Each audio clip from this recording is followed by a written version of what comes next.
special theory of relativity. 1905 সালে বিজ্ঞানী Albert Einstein তার যুগান্তকারী থিওরি অফ রিলেটিভিটি প্রস্তাব করেন, যা পুরো পদার্থবিদ্যার জগৎকে উলটপালট করে রেখে দেয়।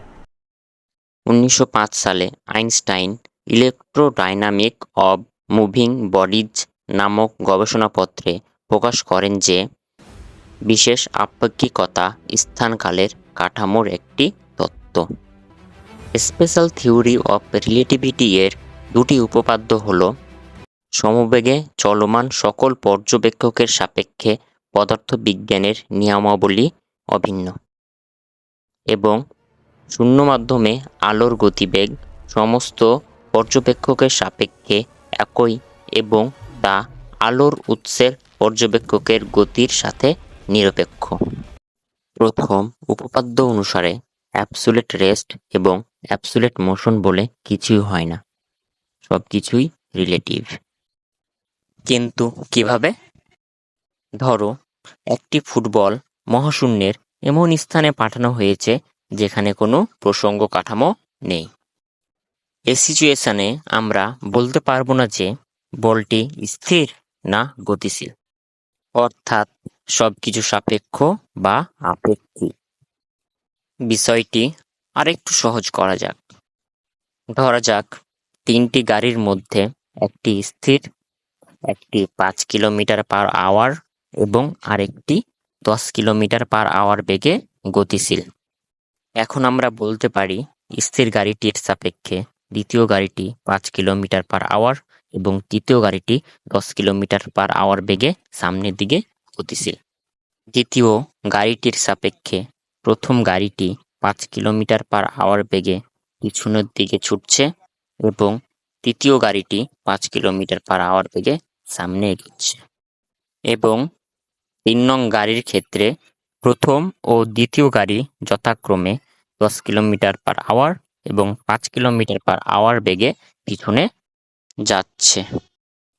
এ থেকে প্রমাণ হয় যে everything is relative. Special theory of relativity এর দ্বিতীয় উপপাদ্যটি হল শূন্য মাধ্যমে আলোর গতিবেগ সমস্ত পর্যবেক্ষকের সাপেক্ষে একই এবং তা আলোর উৎসের পর্যবেক্ষকের গতির সাথে নিরপেক্ষ, অর্থাৎ যে কোনো অবস্থায় আলোর বেগ ধ্রুব থাকবে। উদাহরণস্বরূপ, পৃথিবীতে থাকা কোনো পর্যবেক্ষক যদি একটি গতিময় স্পেসশিপে এলিয়েনকে একটি বল ছুটতে দেখে, তাহলে বলটির বেগ কীরূপ হবে? ধরি স্পেসশিপের বেগ 10 কিলোমিটার পার সেকেন্ড এবং বলটির বেগ 5 কিলোমিটার পার সেকেন্ড। তাহলে পৃথিবীর পর্যবেক্ষকের কাছে বলটির গতিবেগ কেমন হবে?